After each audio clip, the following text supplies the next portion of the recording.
Que le Seigneur vous bénisse. Kolo Zambe apambola bino. Amen, amen. Veuillez d'abord vous mettre tranquillement. Je suis très heureux de me retrouver ici. Je n'aurai pas suffisamment de mots pour exprimer ce que je ressens. Je m'appelle Jean Tibangila le Divin. Je viens de la République démocratique du Congo, précisément dans la province de Lubumbashi. Me retrouver ici, je crois que c'est l'accomplissement d'une vision. Et mes frères, je ne saurais pas vous exprimer ce que j'ai eu depuis que je suis arrivé ici. Je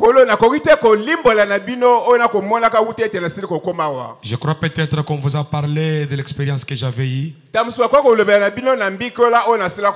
Mais il serait mieux que je raconte ça moi-même. Je crois que je ne saurais pas me rappeler la date bien. Mais un jour, j'ai eu à avoir un songe ou une vision. On m'a montré le drapeau de la République du Congo. Et on m'a fait entrer dans une salle. C'était presque comme celle-ci. Dans cette salle, j'ai vu un homme assis. Comme les moines se mettent quand ils méditent. Je pense que si vous avez déjà vu peut-être les Shaolins, comment les moines se mettent là en méditation. Et cet homme était assis calmement et dans l'auditoire, il n'y avait personne. Et une voix m'a dit, approche-toi de lui, c'est mon serviteur. Quand je me suis approché, j'ai vu l'homme. Je ne le connaissais pas. Alors que j'ai dit, bon Seigneur, c'est quoi? Je ne comprends plus bien. J'ai oublié ça et j'ai continué de vivre. 3 mois plus tard, pendant que j'étais dans les bureaux en train de méditer, le même songe m'est revenu. Et cette fois-là, on me rappelle le frère Junior. On l'avait accueilli comme missionnaire et il venait du Congo-Brazza. Et je me rappelle que c'est quelque chose de ce genre après la photo de la nuée. Je crois que c'est 3 mois après que la voix a dit au prophète, tourne là du côté droit. Je ne sais pas si vous voyez ça. Si je ne me trompe pas, c'est 3 mois après. Oui, oui. Alors, moi aussi 3 mois après, cela m'a rappelé. C'est ainsi que j'ai appelé le frère Junior. Je lui ai dit, est-ce que vous vous connaissez avec quelques pasteurs du Brazzaville? Il m'a dit oui. Je lui ai dit, est-ce que tu peux d'abord m'envoyer les photos? J'ai vu, on m'a montré un homme là-bas, mais je ne le connais pas, je n'ai aucune relation là-bas. Quand il m'a envoyé les photos, et j'ai regardé dans les photos, il y avait 2 personnes. L'autre personne que j'ai vue, c'était, moi je l'appelle grand maître moine. C'était le juge Bateta. Alors, j'étais très excité, j'ai sursauté. J'ai dit, mais c'est lui l'homme que je vis. Alors, j'étais vraiment excité. Je lui ai dit, fais-moi connaître cet homme. Et quand il m'a mis en contact avec le maître, c'était une réponse à beaucoup de questions que je me posais. Depuis que j'ai commencé l'œuvre là-bas à Lubumbashi, notre rassemblement s'appelle Fête pour le Tabernacle.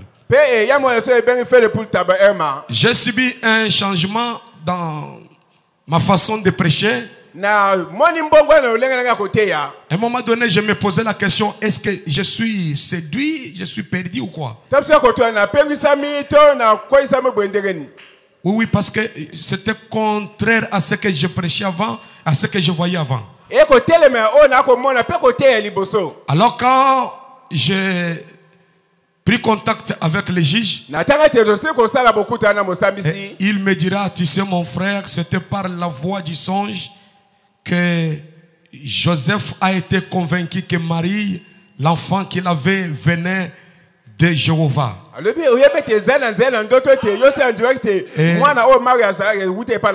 Et je crois que le Seigneur t'a montré ce que nous sommes. Je sais bien que ce n'est pas pour rien.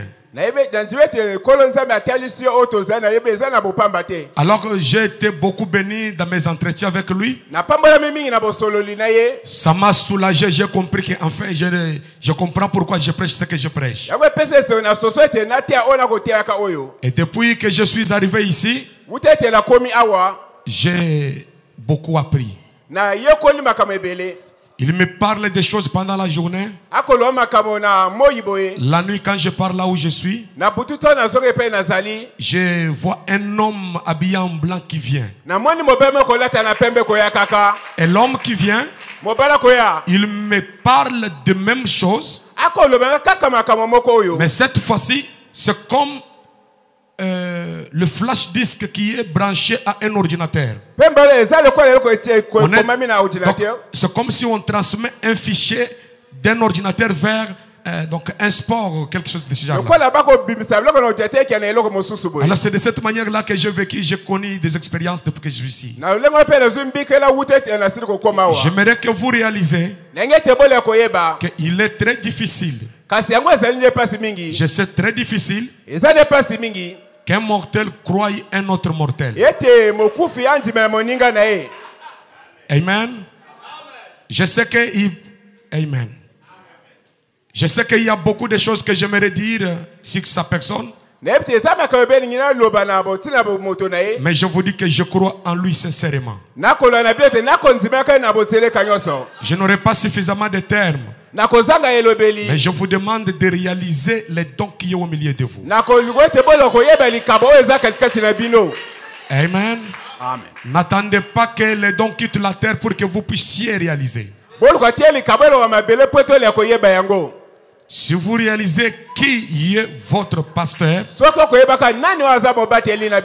et ce que vous recevez ici comme matière,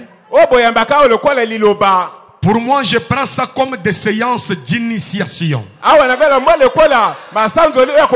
L'initiation, c'est l'admission à une discipline secrète ou à des secrets. Il y a des choses qu'on appelle ésotérisme. Ésotérique, c'est une doctrine qu'on peut transmettre qu'aux disciples initiés ou qui sont devenus des disciples accomplis. Donc, il y a des choses qu'on ne peut pas donner à tout le monde. Mais je vous dis que vous avez un grand don, soutenez-les. Je ne vous plate pas, mes frères. Je ne voulais pas venir ici. Mais le Seigneur a frayé une voie d'une manière que je ne m'attendais pas. J'ai essayé même d'agrandir un peu la situation en demandant beaucoup de dépenses pour venir ici, pour décourager que les frères ne me donnent pas le billet de venir ici. Mais j'ai vu l'argent venir facilement. Alors que moi je voulais aller en Zambie, un frère vient me dire, pasteur, je sens que vous puissiez partir au Congo Brazza pour rencontrer l'homme que vous nous avez parlé là. Alors quitter le Bumbashi vers Kinshasa, c'est un peu loin. Et c'est une période où pour trouver le billet d'avion c'est difficile.